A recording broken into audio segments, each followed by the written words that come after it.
what would you suggest for somebody who needs to start understanding themselves? My intention, my focus every morning that I wake up is for me to heal the parts of myself that needed to be healed. Write down your biggest fears. Figure out why you are the way you are. Well, I don't care if they told me it was the end of the world. I'm going to wake up, I'm going to meditate, I'm going to journal, and I'm going to do breath work. This has become a way of life. It's a lifestyle for me. If I don't go back and give my child version of me what it needed, it's inevitably going to be the thing that holds me back.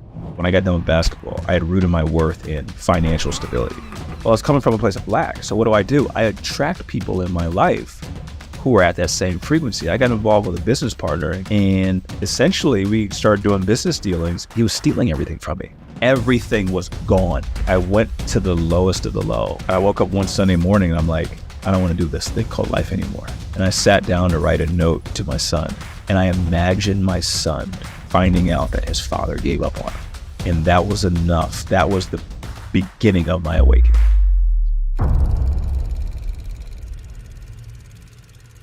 DG, welcome to Addictive Talk. Thank you so much for allowing me to come over and spend some time with you, first of all. I'm so grateful. No idea. The pleasure is mine. When you asked to arrange this, I was like, yes, absolutely. So thank you for one, taking the time and energy to come over, and thank you for having me on.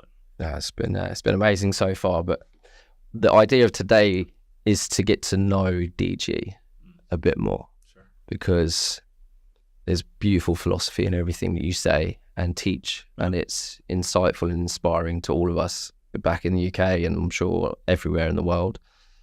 But I'd love for certainly the people that I know to get to know you a bit more, because we had some time together. I got to understand a little bit more about you and your background and why you are the way you are now and why you are where you are. And I'd love for some other people to have some insight into that as well. So I'm going to go straight in with the first question about, was it your dream to play in the NBA? You know, it's funny because people ask me that a lot, and it wasn't. My dream was to play basketball. I didn't care where it was. I didn't care if I was playing overseas. I didn't care if I was in the NBA. I didn't care if I was playing in a semi-pro league every weekend. I loved the game so much. I just wanted to play for a living. And, you know, I didn't grow up with the NBA all around me. My dad didn't play basketball. My mom didn't play basketball. My brother didn't play basketball. So I didn't have this dream of the NBA constantly surrounding me. It was just like, I like playing this game. I'm pretty good at it. Let's just see how long I can play. And that was always my intention. And your career with the Harlem Globetrotters, how was that? Yeah, it was a cool experience. You know, my 8 years, I went to 70 different countries. Wow. I was able to see the world. I was able to experience different perspectives, different walks of life. I always say that the Globetrotters prepared me for what I'm doing now, because it allowed me to be able to relate to so many different walks of life. The Globetrotters are an international brand. I mean, wherever we went, everybody loved us. So I learned kind of how to interact with people who maybe didn't grow up in the same place that you did, or maybe didn't look like you. I was able to be exposed to all these different walks of life. And now looking at what I do now, that's like, I have to be able to do that. I have to be able to relate to someone who's maybe Hindu, or maybe someone who's Buddhist, or somebody who's, you know, African-American, or white. I have to be able to meet them where they are. And I always say, like I said, playing for the Globetrotters helped me be able to do that. So did it ever seem like you might get into the NBA at any point through your career? Yeah, I was coming out of college. I went and had a tryout for what we call the G League over here, which is the developmental league. That's basically the minor league of the NBA. And I had a tryout for the team in Colorado, and I was like, this is it. Like, I'm going to do this. And I played okay at tryouts, but I played well enough that I thought I would at least get a call up or get invited to their training camp, and I didn't. And that happened time after time after time. I got offered with a contract to go play in Argentina. It fell through at the last minute. And my dream of playing professional basketball was like slowly wilting away. And I got to a point where I was like, you know what, I don't even care if I don't play. Who cares? Like, I'll just go get a desk job or do something like that. And my buddy in college, my best friend, he called me up. He's like, hey, there's a tryout in Pennsylvania, about like 2 hours away, for a semi-pro team that's going to pay $300 like a weekend. And we play every weekend. I was like, all right, cool. I got nothing else. So we drove 2 hours out there and I played great. I'm like, okay, I'll at least do this. And coach starts walking over toward me. I'm like, okay, obviously he's going to tell me I made the team. And he walks up and he's like, man, you're great, but I already have my team picked. Are you kidding me? And he says, but I know, he's like, I'm actually a scout for the Globetrotters part-time. Oh, wow. And I'm like, okay, not what I had in mind, but let me hear what out. And you were fully aware of what the Globetrotters I knew what the Globetrotters was because that's what introduced me to the game of basketball. No way. When I was 7 years old, my parents took me and my brother to go see the Globetrotters. And I was like, I had never played basketball. I was, well, you say football player. I played soccer. Yeah. And I was like, I love this game. What is this? And that's what introduced me to basketball. Wow. So, make a long story short, he put me in contact with the general manager of a team called the New York Nationals. The New York Nationals was the team who was playing against the Globetrotters. So I did that for a year. And I kind of got to see and get my feet. Played for the New York Nationals? I played for the New York Nationals. So I played against the Globetrotters every night for a year. Wow. And I essentially became friends with the guys who were on the Globetrotters. So then the next year, the owner of the Globetrotters, he asked me, would I be interested in trying out? And I'm like, okay, well, here's my opportunity to play basketball and make a living from it. And, you know, the rest is history. That's amazing. It's so crazy. That was the first insight to the world of basketball that you had. It's crazy. Yeah. Ended up being the last one too. Yeah. It's wild. It's everything. Just shows you everything in life goes full circle. Always. Pendulum, right? Exactly. Yes. Yes. How did it feel when you kind of knew that the NBA wasn't going to happen? It was, I guess I'd always, the way I was raised, it was like, look, this is what it is. Don't cry over what it isn't. It's like, keep the show moving, all right? You can sit here and cry over, oh, I wish I was in the NBA, I wish. Or you can make the most of where you're at right now and the opportunity that you have in front of you. So yeah, that was always and always has been my mentality. It's like, look, is it what I had wanted maybe? No, but here's the reality of it. Here's what you have. If you have lemons, why don't you go ahead and make lemonade? And, you know, I was like, I'm going to make the most of this. And in those 8 years, I feel like I did. I always find this, it's like perspective. If the NBA was never on the cards, for example, and the only thing you knew you could ever do was Harlem, right, you'd be astounded that you'd got. Isn't it crazy? Yeah. You'd be over the moon with this, and as you should be anyway, regardless. But because that was a whisper of a dream, that could have been. It shows me too, like, I was always raised, stop looking at what you don't have and pay attention to what you do have. And I mean, that's scarcity versus an abundant mindset, right? Not looking at like, oh, well, I'm not in the NBA, I don't have. It's like, no, like you have an opportunity that a little boy, X amount of years ago, he would have done anything to be where you're at right now. Absolutely. So you got in touch with him. Exactly. Yes. And I mean, I enjoyed it. I loved playing for the Globetrotters. I'd say year 6 is when I kind of like, all right, well, maybe there's got to be something else because, you know, me and my wife got married. We had our first child. And it was like, your priorities change. Your perspective changes. It's like, all right, I want to be home and raise my kids. And that's where kind of things shifted with me internally. How did it feel when that part of your life was over, I guess? Because that's your dream, right? You've done what you set out to do, right? And play that for a living. And that was your dream, is to play the game you love. To earn a living from it. You finished that. Did it kind of feel like, holy shit, well now? Yeah. Well, that's been my life and that's over. Now what? It was weird because there was fear because this was my identity for 20 something years. I'm a hooper. I'm a basketball player. And now it's done. It's over. But then there was also relief.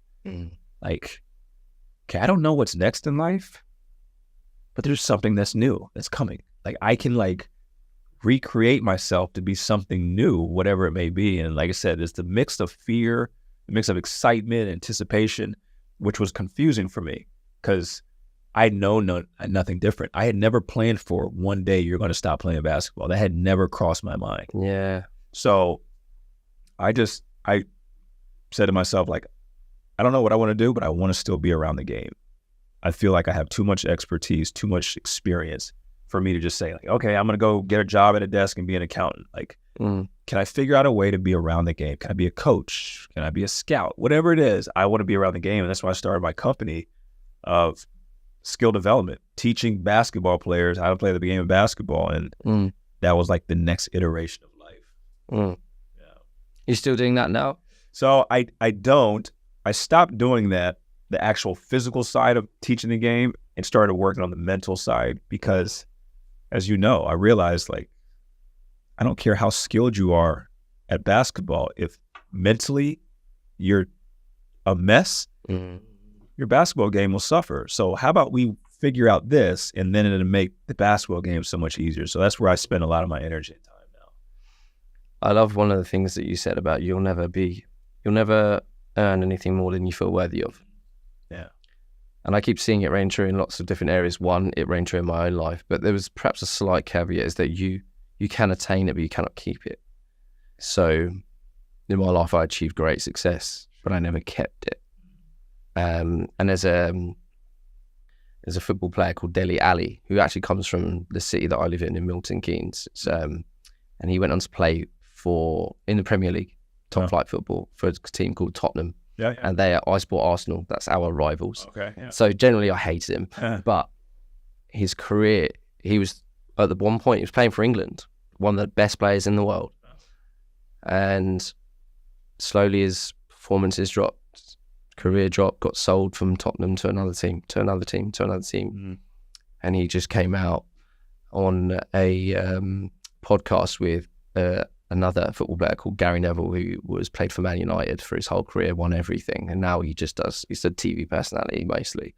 And he did a one-on-one with Dele Alli, and he shared the trauma of his life. Abuse, sexual abuse, physical abuse, neglect, adopted by new parents. He'd never faced it, he just went and played football. But I apply that same principle that you say, is that maybe internally he never felt worthy of what he had gotten because of the life that he'd had, the external perception that he was given of himself. You know, his own family couldn't and wouldn't keep him, so you had to be adopted along with the abuse, along with the neglect. Right. Do you know what I mean? And I feel like maybe do you think if somebody has suffered like that and they, whilst looking to achieve things, you know, using myself or him as an example, if they had grown and matured and healed the mental, would they have kept the physical, do you feel? For sure. You know, I always say that the mind was the engine and the body was the car. The skill was the car, right? The mental always precedes the physical. The two work together, but we have to make sure that the engine's fine-tuned in order for the car to work. And it goes back to self-worth. Yeah. We have traumas. We have things that have happened in our lives that physically we've outgrown them, but energetically, emotionally, they're still there. And people don't realize, it's like, if I don't go back and give my child version of me what it needed, it's inevitably going to be the thing that holds me back. So I look at business, I look at my marriage, I look at it as a father. I stopped focusing on trying to be a better father. I stopped focusing on trying to be a better husband. I stopped trying to grow my business. My intention, my focus every morning that I wake up is for me to heal the parts of myself that needed to be healed, or to become more aware of the unawareness within me.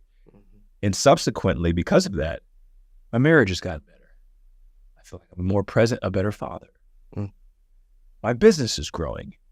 And getting athletes or getting people in general to realize, it's like, you got to give yourself, you got to heal yourself. You got to go back to the past and self-parent and give yourself what it needed. Someone asked me a question the other day. What would happen if I stopped? In terms of if I stopped doing all the things that have gotten me where I am, in terms of mainly my healing. Like, what if I stopped my breath work? What if I stopped journaling every day? What if I stopped cold water every day? What if I stopped exercising? What if I stopped meditation? what would you ever stop, or what would happen? And I was like, I don't know, because I never would. You can't even. I can't understand why. Yeah. I can't understand why I would, but my guess if it is I would feel as though I'm standing still, and I can't feel like I'm standing still. If anything, maybe I would feel like I know there's a part of me, the child, the critic is there, the inner critic. No matter how good I get at anything at some point in my life or something I do, he will always say, we're not good enough for that. Yeah. Because he was made to feel that. And it's my job to be strong enough to convince him otherwise. Right. But if I stop putting into myself what enables me to be strong in that scenario, right, I can no longer parent him and nurture him and cuddle him and reassure him that, right, that we are enough, and that we will be. So I feel like I would stop having the awareness. I would start probably allowing my subconscious to be more in control again, and just revert back to type, as they call it, right? Yeah. And so I wanted to get your perspective. What do you think would happen if you stop doing what you do? Yeah, I think I would. I mean, it's just like a flower. You'd slowly start to wilt. You'd slowly start to like cave. And it's just like, you look at the nature of consciousness, where, as with everything, we're meant to keep expanding, right? And I can't even, like, this is 3 non-negotiables that, like, regardless of what's going on, I don't care if they told me it was the end of the world. I'm going to wake up, I'm going to meditate, I'm going to journal, and I'm going to do breath work. Mm-hmm. These are the 3 things every goddamn day I'm going to do, regardless of what's going on. And I'm at a point now that I can't imagine myself not doing it. It's almost like you can't imagine yourself not breathing.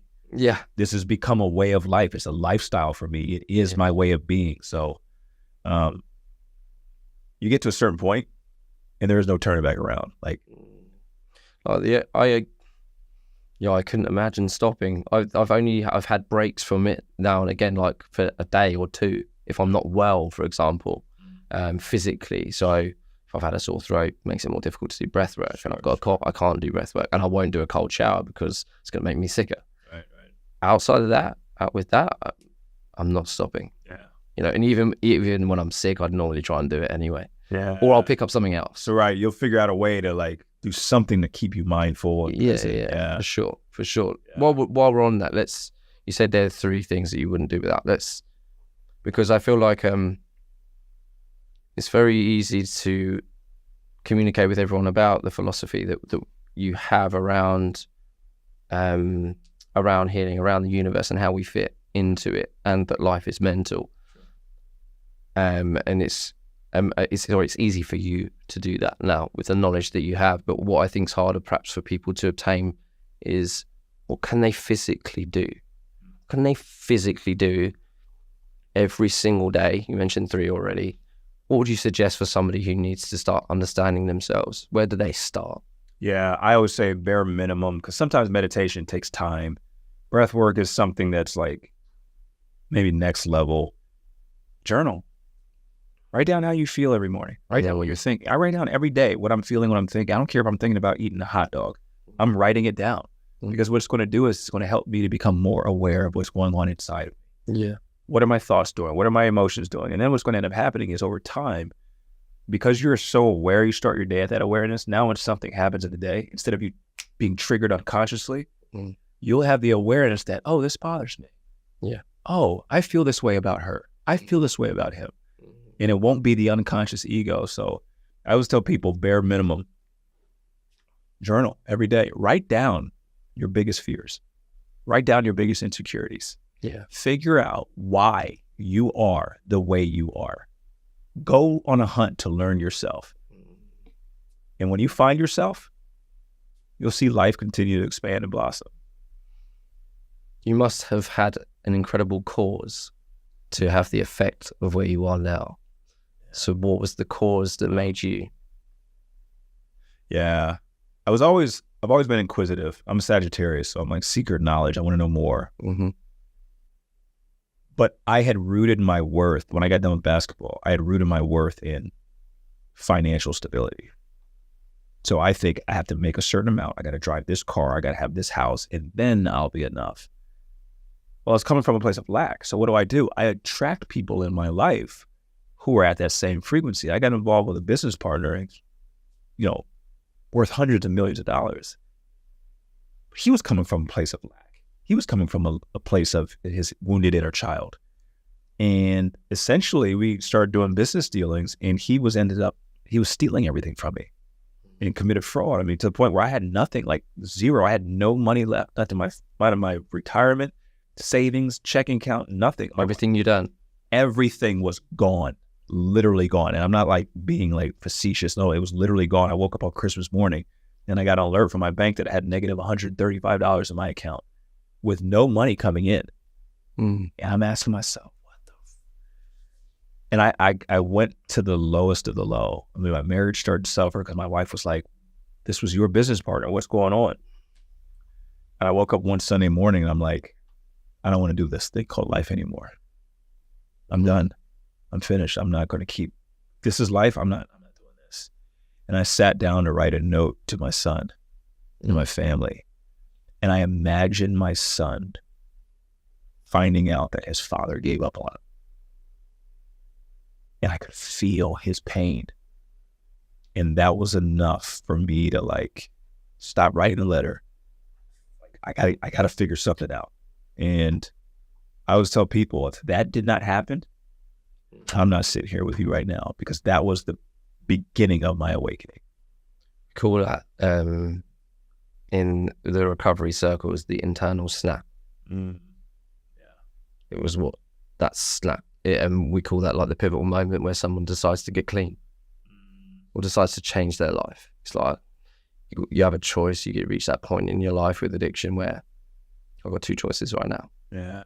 Die or live a new way. I can't do this no more. And I think we had this conversation when we first spoke, right? When I was saying it's my son, if it was not for him, many times I've had conversations. I was very young when I had him, and probably with the wrong partner for me as well. And people say, oh, do you wish you didn't do this, or you wish you didn't have your son? At that time was like, if I didn't, I would not be here, because I could not have found something worth living for at that moment in that time.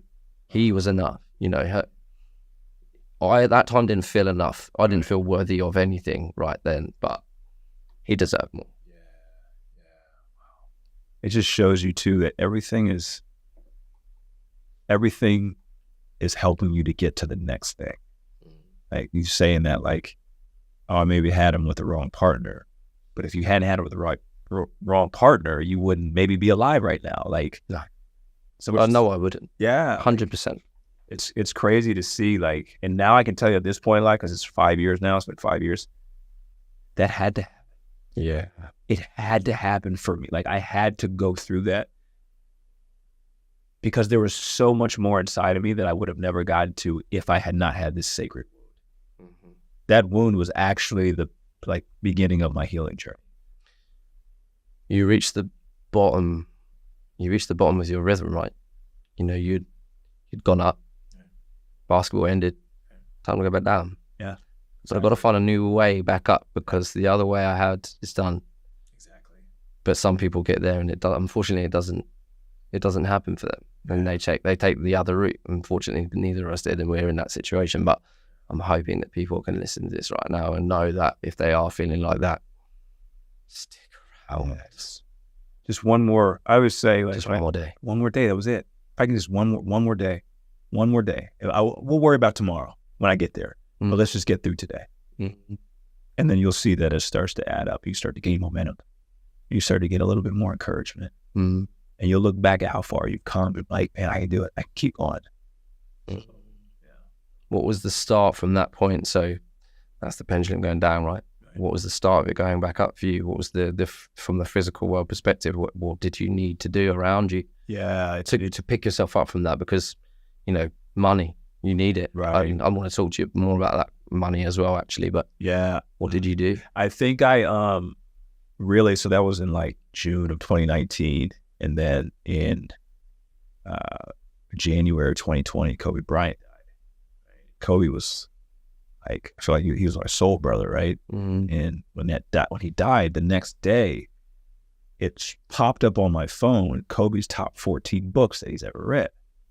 And I'm like, I'm going to read his books. Mm-hmm. And I ordered all of them. And I started reading. They were all books on psychology. And this started to unlock. It's the only way I can say it. They started to like unlock parts of my mind. I started to like remember certain things about like the mind and like metaphysics and how life works. And I always tell people, like, if that didn't happen, I don't know if there's any DG mindset, if there's anything. Like, it was literally the thing that went and opened up the box and allowed everything to come in. So I just went on, and then COVID happened, and it gave me time to sit here and think about, like, what is it I want to do now? What is it? And that's really how everything, what you see today, how everything was birthed. It was through the fire, like the phoenix rose out of the fire. That's. It's funny how you describe it. It's like all these little pieces.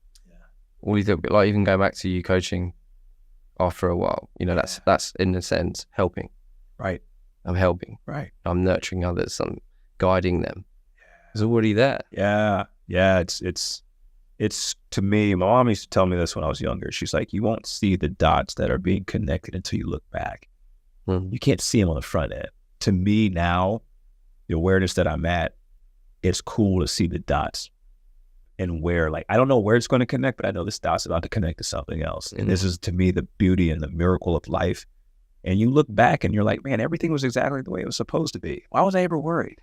Yeah, it's easy in the moment to just be overwhelmed by everything around you. Like I had somebody ask me, how do I deal with the pain I'm in? It might have been for a breakup or something like that. And I said, in a certain amount of time, you're going to look back at this situation and say, this was the best thing that ever happened to me. You got to believe that, trust that.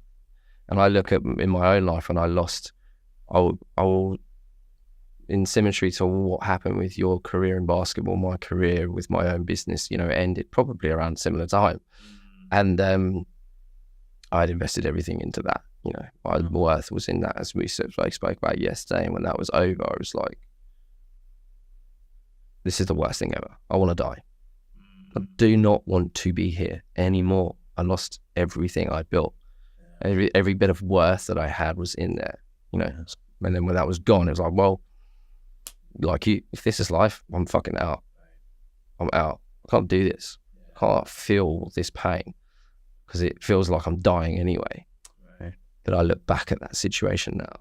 It was the catalyst. It's the best thing. Losing that company showed me that I can never, ever, I would never, ever have my self-worth in anything outside of me. Ever. Yeah. You know, and that goes to extremes, even being a proud father. My worth doesn't come from how great he is. Yeah. That's hard for a lot of parents to hear. It doesn't. That's the healthy relationship to have with your children. Yeah. I want him to be proud of himself. I don't want him to be reliant on my pride for him, you know, and that's and I always, when you get out of rehab and stuff as well, and you talk to people about how to stay clean, and they say, you and your recovery comes first, period. Yeah. Done. Okay, what about my son? He's really important. No. Being a dad is not as important as you staying clean. If you're not clean, you can't be a dad. End of. And I was like, wow, okay. So I made some really hard decisions over the next, 6 to 12 months, the first 6 to 12 months, which meant not seeing him as much. It meant his happiness in my life wasn't my priority. My mental health, my well-being was my priority, because if I'd have compromised in the short term, he would have been happier seeing me more. In the long term, he'd have lost me. Do you know what I mean? So I looked at it as, right, this is a short-term loss for a long-term gain. You know, I had to allow him and even see him suffer by not being able to see me and being so upset, crying, please, daddy, I want to do this, and I'm having to say no. That's probably the hardest thing. Oh, I can't even imagine. Yeah. That was because I'd let him down so much already. Yeah. That was one of the hardest things I've ever done. Wow. Bad. Because I'd been so selfish for the wrong reasons, and it felt odd being even selfish for the right reasons, and I just had faith. I had faith that what I was doing was right, and I just listened to people who had done it, Right. Yeah. Do you know what I mean? I sucked at recovery.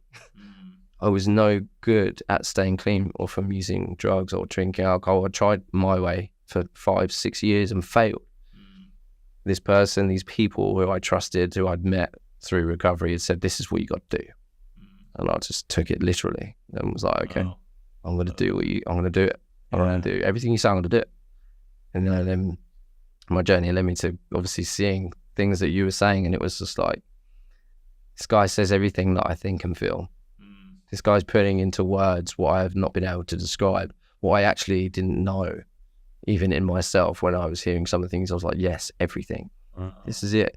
And I feel it has to be why your success is just flying right now, because there's so many people that have been closed off from this manner of speaking that you have. And I would say we all have it in us, right? I live by the phrase, you'll only hear what you believe. So I know if you hear me, it's because deep down inside, you believe it, you know it, you know it's inside of you. So I would say, with the gifts that I've been gifted with and my purpose here on this earth, my job is to help people find what they've been looking for. Not out there, but in here. Yeah. Yeah. You talk a lot about planes, spiritual, physical, mental. Yeah. I've read the book you gave me, so it helped explain a lot of that to me. But for those not in a position of knowledge around that right now, let's explain that.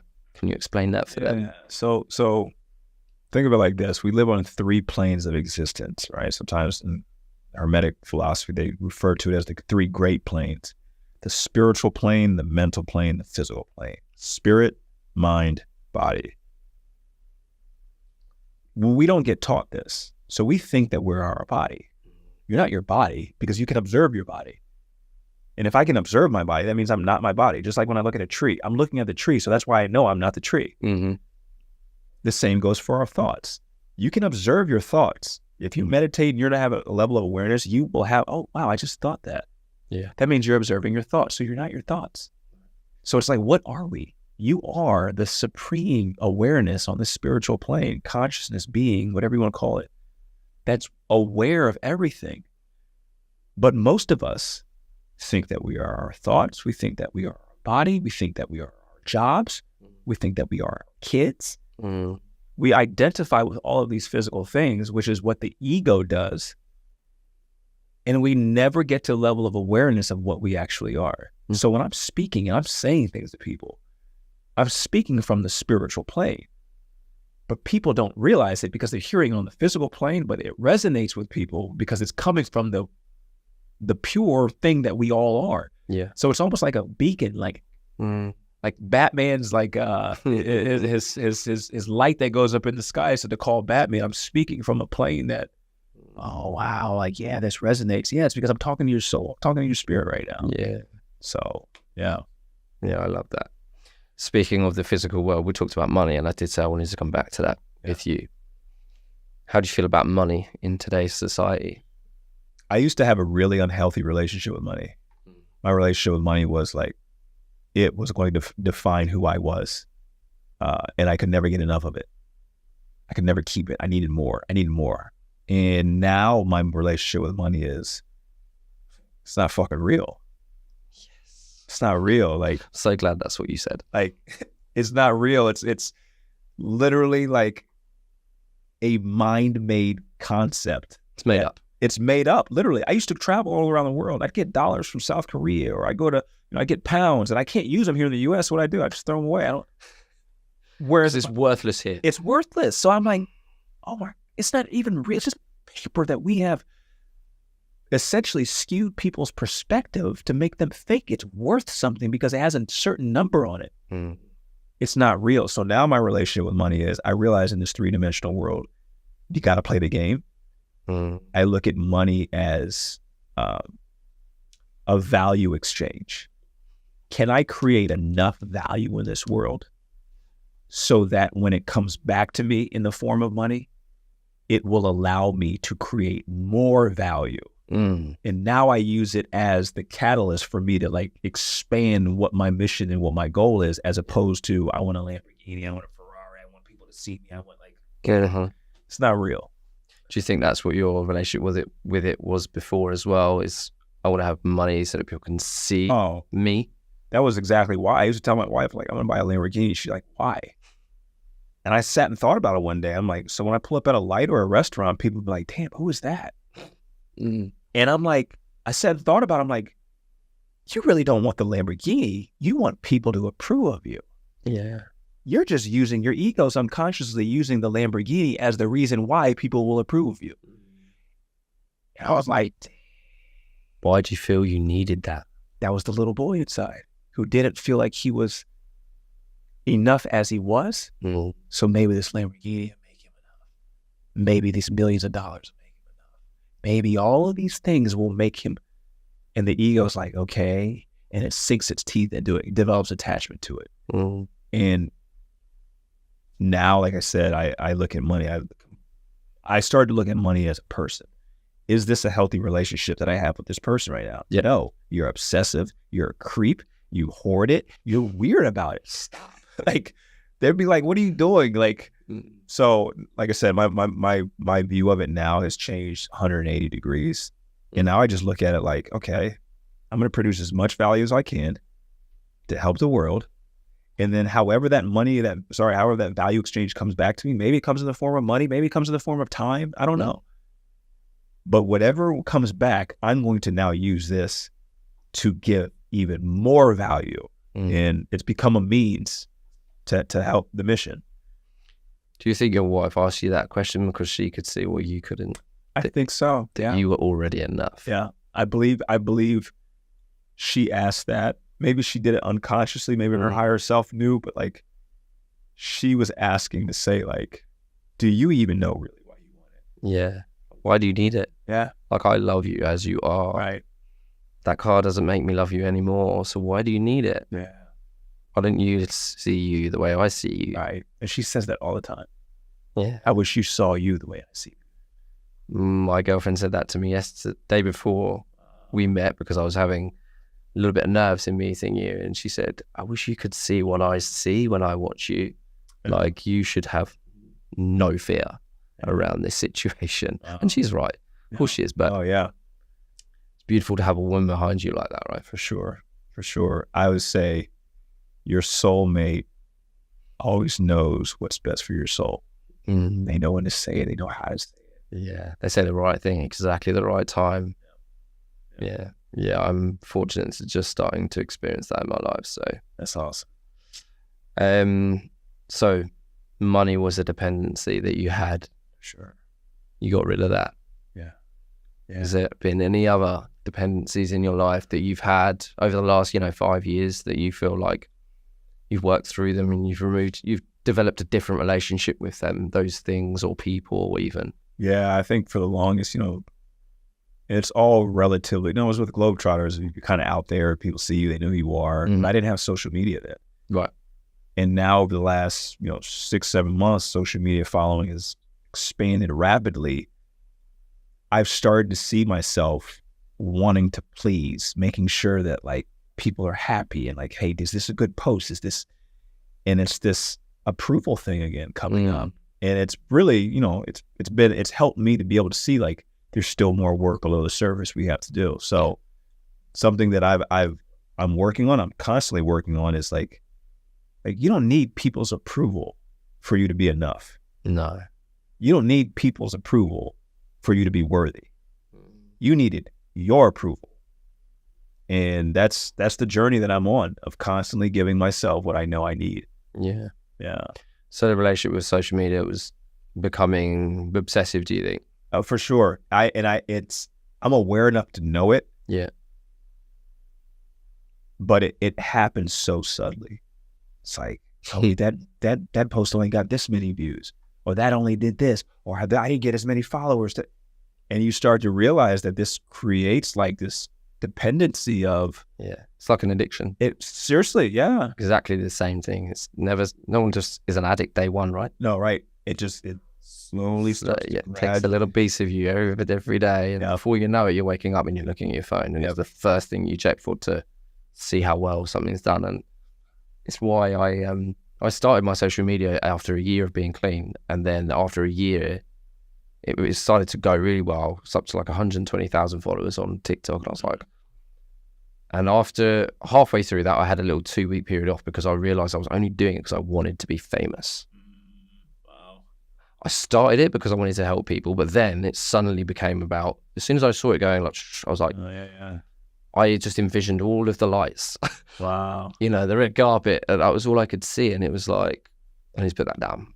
I have this process of putting things down. It's like, if I become dependent on something, I just put it down. It's like, I need time off. And then after putting it down, my relationship with it changed. I wasn't so obsessed with it.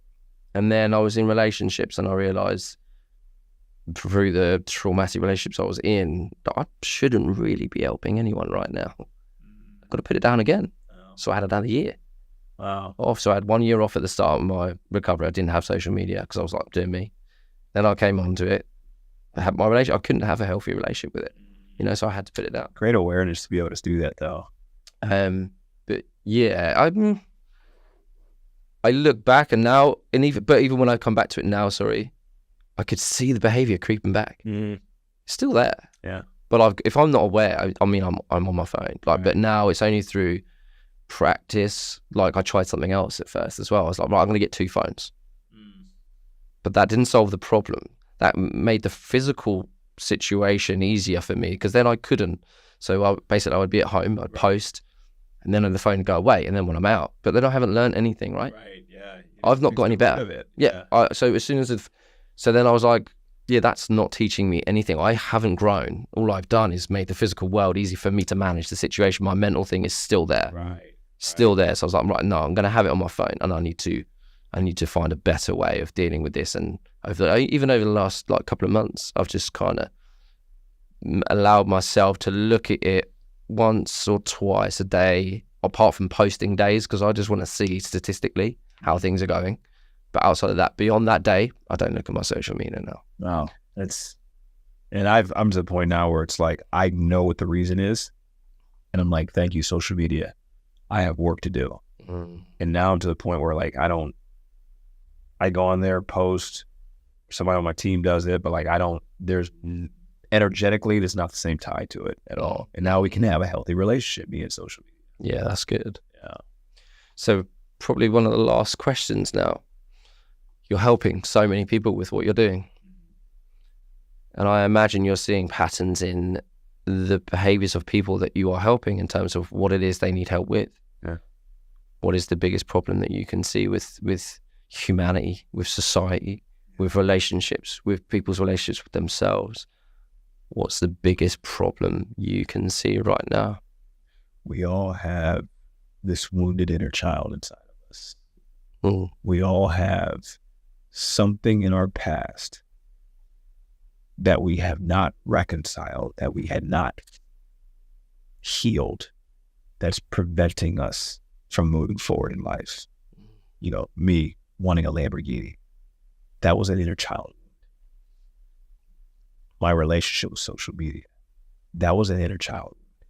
That was this little boy, maybe between the ages of 7 and 10, didn't feel like he was good enough. Didn't feel like he got the approval or validation from dad that he wanted. So now he's seeking to get it from somewhere else. Well, I'll be good at sports. That way everybody will love me. Now sports is done. Well, I'll make enough money. Then I'll be enough. The money's all gone.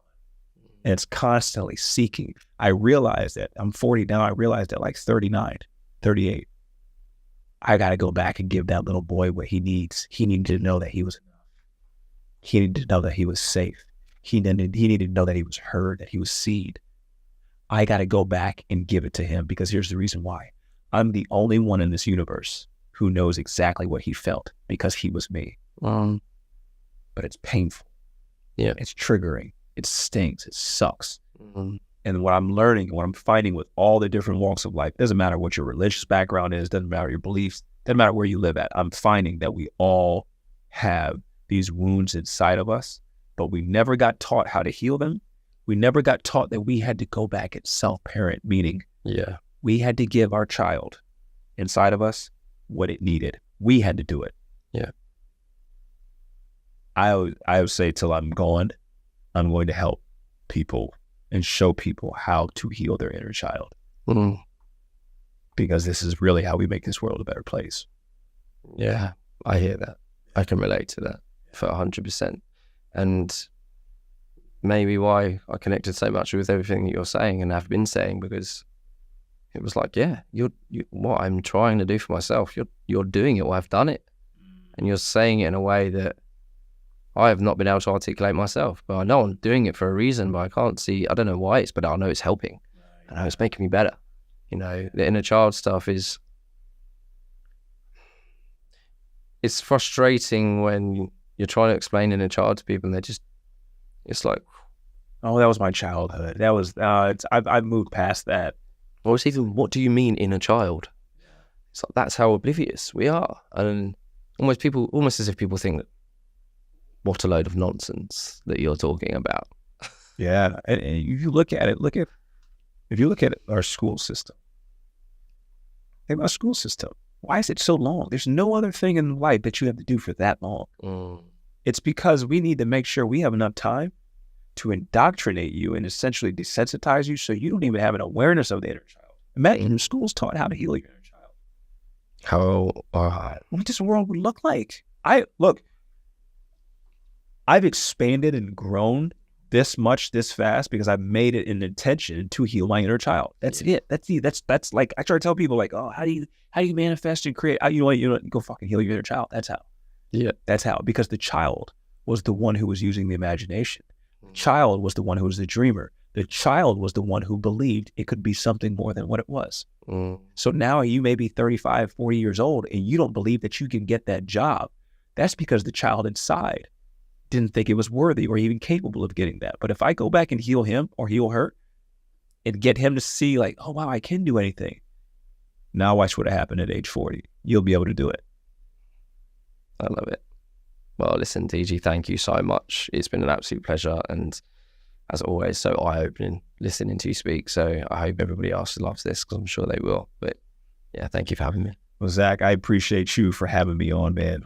I'm watching your journey from afar, like, and to say that I know you is an honor, and to watch and see like what you're doing for the community of those who struggle with addiction, the value exchange that you're creating, it's only going to continue to expand for you in your life. So unbelievably grateful for you having me on today. Thank you. Thank you.